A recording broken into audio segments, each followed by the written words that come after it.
Imagine o cenário. Adão e Eva, expulsos do Éden, ainda tentando entender as lições da vida fora do paraíso.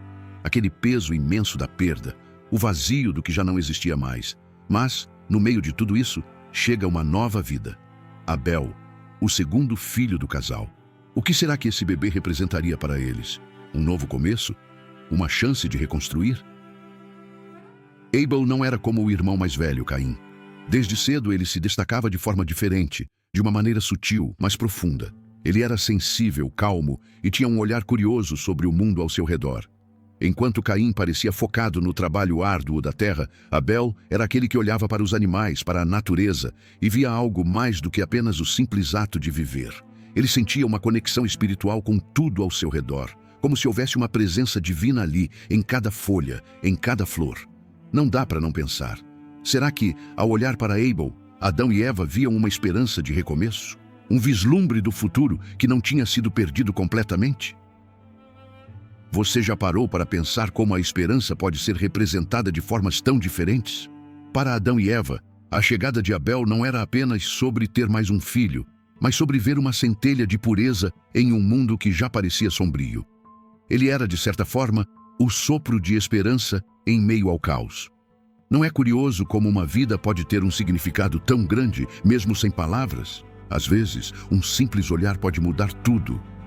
Eles cresceram lado a lado, mas pareciam vir de mundos diferentes.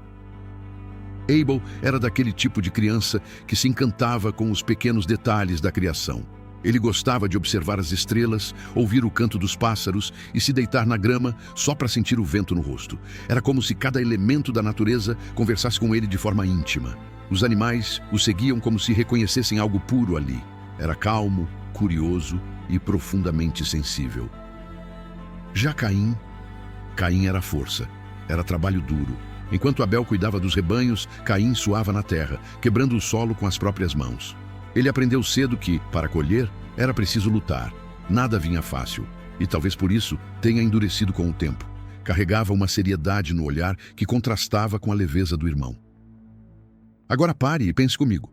Como dois irmãos criados pelos mesmos pais podem ser tão diferentes? E isso acontece o tempo todo, né? Mesmo hoje, em famílias do nosso tempo, vemos essas diferenças gritantes. A relação entre Caim e Abel era marcada por esses contrastes. Não se odiavam, mas também não se entendiam. Abel buscava agradar a Deus com simplicidade, Caim com esforço. E aí já começava a se formar uma tensão sutil.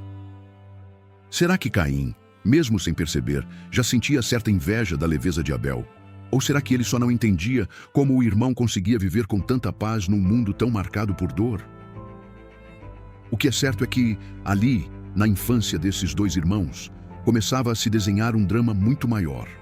Um drama humano, profundo, que fala sobre quem somos e o que deixamos crescer dentro da gente. Com o tempo, o contraste entre Caim e Abel deixou de ser só de personalidade. Agora era espiritual. Abel tinha algo diferente. Era como se ele enxergasse Deus em tudo. No brilho do sol, na brisa da manhã, no balido das ovelhas, sua fé não era forçada. Era viva, natural. Ele conversava com Deus como quem fala com um velho amigo. E mais do que isso, ele confiava. Não precisava entender tudo. Apenas acreditava que o Criador estava no controle. Caim, por outro lado, seguia outro caminho. Ele acreditava em Deus, claro, mas havia uma barreira. Algo entre ele e o sagrado. Talvez fosse o orgulho, talvez fosse a frustração. Caim parecia viver tentando provar algo. Para Deus, para os pais, para si mesmo. Como se dissesse, eu dou conta sozinho. Seu esforço era imenso, mas vazio. Você já percebeu como às vezes a gente pode estar fazendo tudo certo por fora, mas por dentro está tudo desalinhado? É como acender uma vela sem pavio. Parece bonito, mas não acende. Era isso que acontecia com Caim. Enquanto Abel oferecia a Deus um coração rendido, Caim oferecia resultados. Um esperava em Deus, o outro queria ser notado por Deus. E aí vem a pergunta que cutuca. Quantas vezes a gente age como Caim? Fazendo as coisas certas, mas com o coração fechado, ferido, amargo? O tempo foi revelando essas diferenças. Abel era como uma árvore junto a um rio florescendo. Caim, como solo seco rachado, com raízes gritando por água. A espiritualidade deles mostrava muito mais do que gestos externos, mostrava o que havia dentro. E quando a diferença espiritual se torna grande demais, meu amigo, cedo ou tarde isso vira conflito.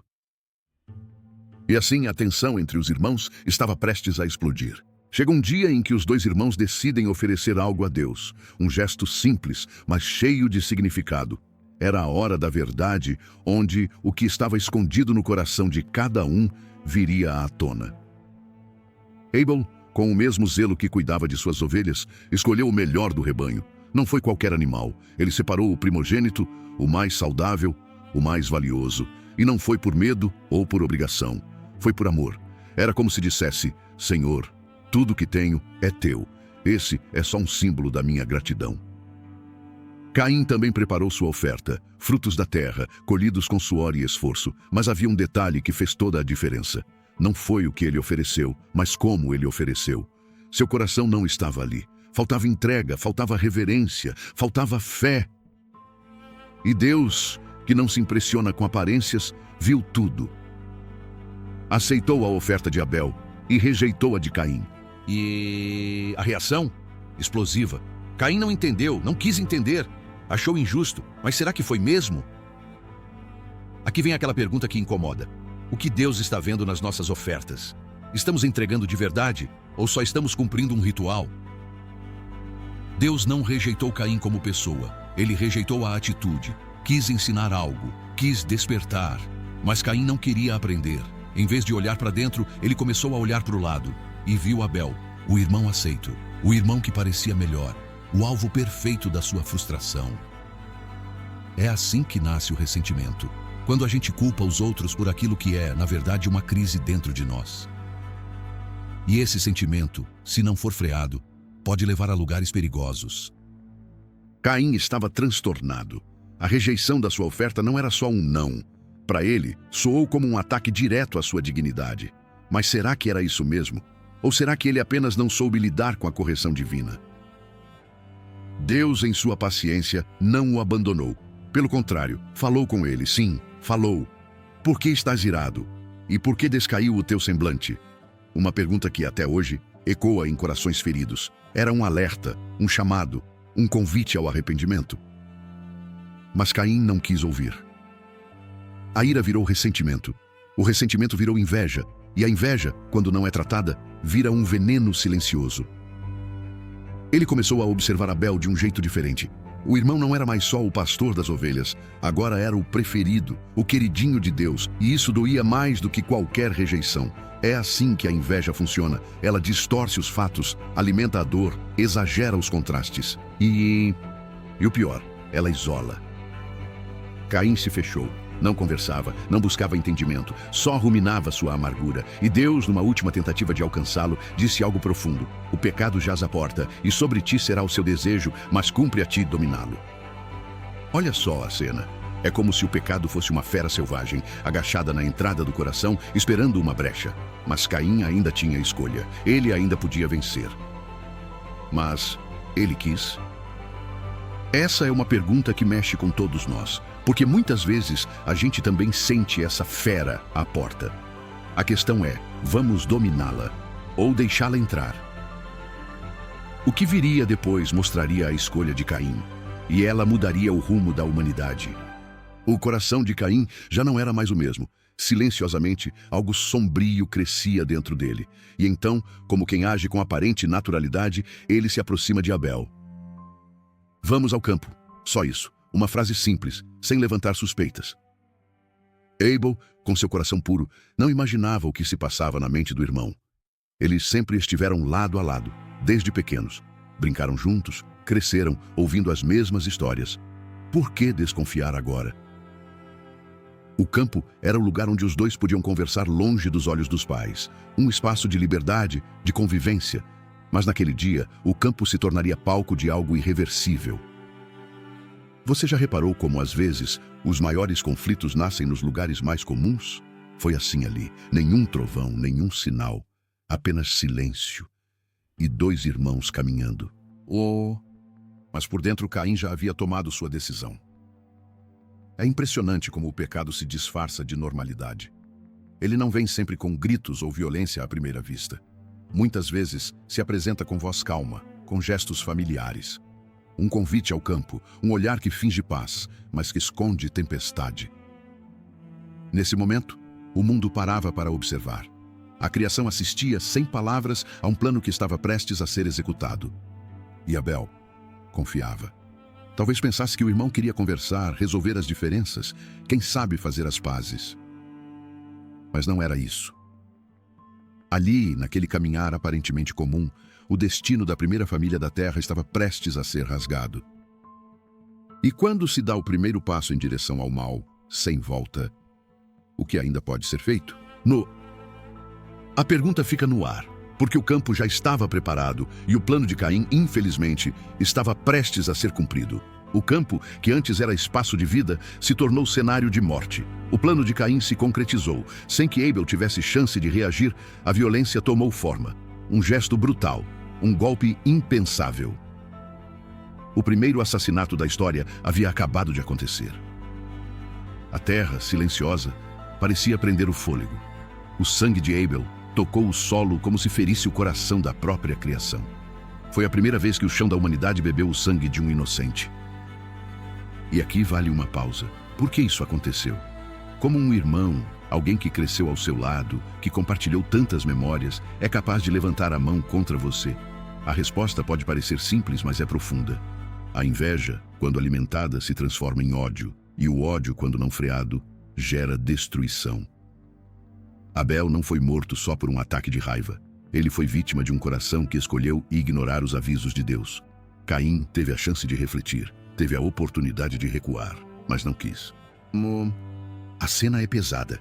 Abel está caído. Caim, talvez ofegante, ainda processando o que acabou de fazer. O que será que passou pela cabeça dele naquele instante? Arrependimento? Alívio? Medo? Não sabemos. O que sabemos é que algo mudou no mundo naquele momento. O mal deixou de ser apenas uma ideia e ganhou forma. A morte, que até então era uma promessa distante, tornou-se realidade cruel. E tudo isso começou com uma oferta, com um coração ressentido, com um simples "vamos ao campo". O sangue de Abel ficou na terra, mas sua voz, essa, continuaria ecoando por gerações. Você sente esse eco? Deus sabia. Antes mesmo que Caim dissesse uma palavra, ele já conhecia a verdade. Mas ainda assim, perguntou: onde está teu irmão Abel? Essa pergunta parece simples, mas carrega um peso imenso. Deus não perguntou por falta de informação. Ele queria que Caim reconhecesse, que confessasse, que assumisse. Mas o que Caim responde? Não sei. Sou eu o guardador do meu irmão? Essa frase virou símbolo da negação da responsabilidade. Caim tentava escapar da culpa, como se pudesse esconder algo de um Deus que vê tudo. Mas o sangue de Abel clamava da terra. Um clamor silencioso, mas audível para os céus. E aí veio o veredito. Maldito seria Caim sobre a terra. A mesma terra que havia acolhido o sangue de Abel, agora se tornava inimiga de Caim. Ela não daria mais frutos, não responderia ao trabalho de suas mãos. Aquele que plantava e colhia agora se tornaria um errante, um fugitivo. Maiui já parou para pensar no que isso significa? Caim não só perdeu o irmão, perdeu o propósito, perdeu a conexão com a terra, perdeu a paz. Deus não ignorou o crime, mas também não o destruiu de imediato. Ele impôs uma consequência pesada, mas deu a Caim a chance de seguir vivendo, com o peso da consciência, sim, mas ainda com vida. Essa parte da história nos mostra que Deus é justo, mas também misericordioso. E nos faz pensar, quantas vezes fingimos que não somos responsáveis pelos outros? Quantas vezes viramos o rosto diante da dor de alguém próximo? A pergunta de Deus ainda ecoa hoje. Onde está o teu irmão? Você saberia responder? Quando Caim ouve a sentença divina, o chão parece sumir debaixo dos seus pés. Ele não tenta mais esconder o erro, não argumenta, não acusa ninguém. Ele simplesmente desaba. É grande demais o meu castigo para que eu o possa suportar. Ele confessa. E olha que interessante. Caim, que antes rejeitou todo tipo de responsabilidade, agora reconhece que não aguenta a consequência de seus atos. Ele tem medo. Medo de ser morto. Medo de ser rejeitado por todos. Medo de vagar eternamente sem ter onde parar. Você já sentiu algo parecido? aquela sensação de que errou feio e que agora é tarde demais. Mas o que vem a seguir é surpreendente.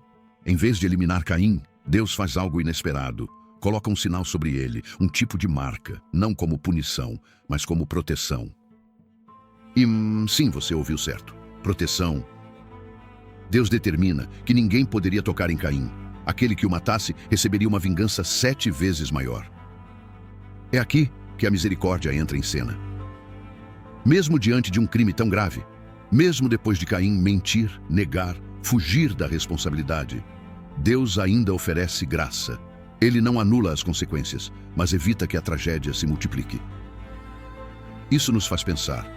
Será que conseguimos enxergar a misericórdia de Deus mesmo nos nossos piores momentos? Ou será que, como Caim, só conseguimos ver o peso do castigo?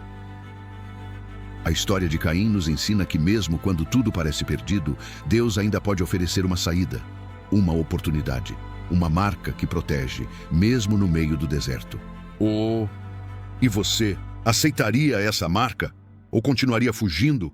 Caim parte. Ele sai da presença de Deus e vai viver na terra de Nod, um lugar de errância, sem raízes, sem paz. Mas ele não desaparece, não se esconde em cavernas, nem vive como nômade solitário. Pelo contrário, ele constrói uma cidade, dá o nome do seu filho à cidade, funda uma civilização. Sim, o mesmo homem que cometeu o primeiro assassinato da história, também foi o primeiro a fundar uma cidade. E isso nos faz refletir. É possível criar, construir, gerar, mesmo carregando culpa? O legado de Caim é complexo. Ele teve descendentes talentosos, inventores, músicos, artesãos, mas sua linhagem também carregava a marca da violência.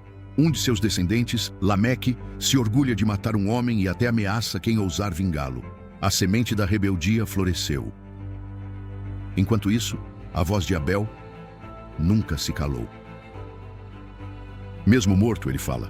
Seu sangue derramado clama da terra. Ele se torna um símbolo de todos os inocentes que sofrem injustamente. Um eco eterno de uma dor que atravessa os séculos. Você já parou para pensar quantas vozes como a de Abel ainda clamam hoje? Quantas injustiças seguem sem resposta? A história termina, mas o eco permanece. Caim vive, mas nunca em paz. E Abel, mesmo morto, continua a inspirar. Um vive condenado ao esquecimento e à errância. O outro, lembrado como exemplo de fé e pureza. E talvez seja essa a grande virada. A vida de Caim nos ensina até onde a inveja pode nos levar. E a morte de Abel nos lembra que a justiça de Deus jamais é silenciada. No fim, resta a pergunta: que voz vai ecoar através da sua história?